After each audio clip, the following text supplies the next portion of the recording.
Look याचा 12वा अध्याय आणि 41 वचन.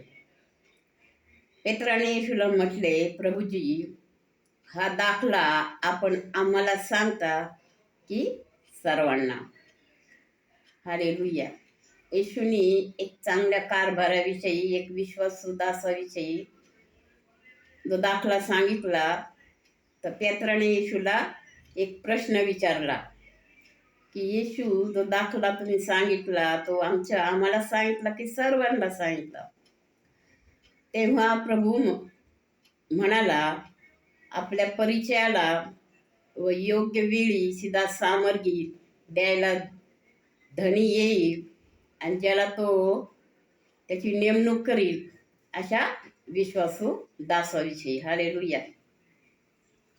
तर येशूने एक दाखला सांगितला का तुम्ही काय करा, प्रार्थनेत राहा, जागृत राहा, घरधनी केव्हाही येऊ शकतो. हालेलुया. कारण चोर येतो तो केवळ चोरी, घात, नाश करण्यास येतो, पण येशू सार्वकालिक जीवन देण्यासाठी आलाय. आणि येशूने आपल्याला जागृतीविषयी काय केलेलं आहे, दाखला सांगितला की तुम्ही काय करा, जागृत राहा, की ज्यावेळेस देवाचं येणं होईल त्यावेळेस तो दास त्याला चांगल्या गोष्टी करताना आढळेल, तेव्हा तो काय करील, त्या दासाला त्याला त्याची नेमणूक करील, त्याला तो नेमेल.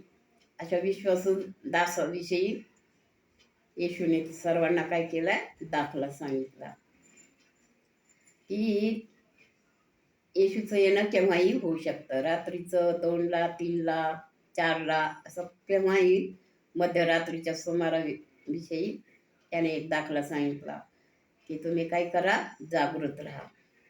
आता पेत्राला वाटलं का त्याच्याविषयी नसन सांगितलं, किंवा आपल्याला पण वाटतं आपल्याविषयी नसन सांगितलं, पण येशू म्हणला, तुमच्या घरातले जे परिचयाचे लोक आहेत, सगळे विश्वासू लोक आहेत, सर्वांविषयी हा दाखला आहे. तर या वचनाच्या द्वारे तुम्हाला जागृत राहण्यास परमेश्वर मला, माझ्या परिवाराला, सर्वांना सहाय्य व मदत करो. तर ज्यावेळेस येशू येईल त्याला आपण प्रार्थना करताना आढळायला पाहिजे. मग तो आपल्याला काय करील, आपली नेमणूक करील. का साबात झाल्या विश्वासू दासा, तर थोडक्याविषयी विश्वासू तुझी अधिकावर नेमणूक.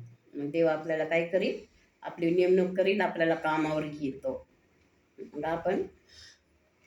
मग तो आपल्याला विश्वासूपणामध्ये नेईल. हा माझा दास, माझी सेविका माझ्याविषयी कशी आहे, विश्वास होईल, मग तो आपली नेमणूक करेल.